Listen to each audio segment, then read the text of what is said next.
Federal investigators are now working to determine the cause of a devastating Southern California bus crash. 13 people on the tour bus were killed yesterday when it plowed into the back of a big rig truck. More than 30 others were hurt.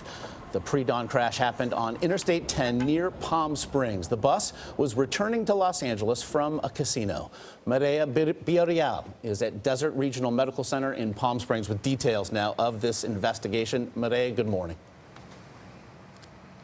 Well, good morning. The driver of the bus was one of the people killed. It is still unknown if driver fatigue or another medical condition may have played a role in the crash. As of early this morning, there are still 4 people here in critical condition, 1 also in serious condition. At this point, we know that the bus that was riding home was a third of the way to Los Angeles when the accident happened. Emergency responders dug through the mangled wreckage left behind Sunday.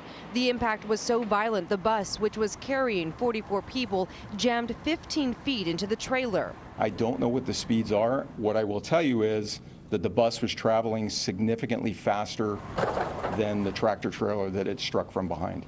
Most of those killed were seated at the front of the bus. This man says he went to the coroner's office to confirm his sister Rosa was among those who died when he couldn't find her at local hospitals. She was a happy person. She enjoyed doing what she was doing, went to the casinos. She loved it. Seemed as though most of the victims were unrestrained and therefore were flown through the air. Most of the injuries were from the neck up. I flew off. I hate it. I hate all the seats and I got my jaw out of place. The driver of the big rig survived with minor injuries. This cell phone interview was shot by a taxi driver who says he picked him up from the hospital. I didn't hear nothing coming. The impact just, hit me from behind, and I just blacked out.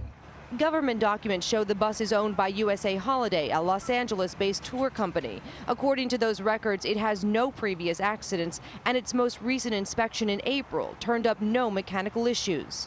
We may not be able to determine exactly why the accident occurred because the driver has been killed.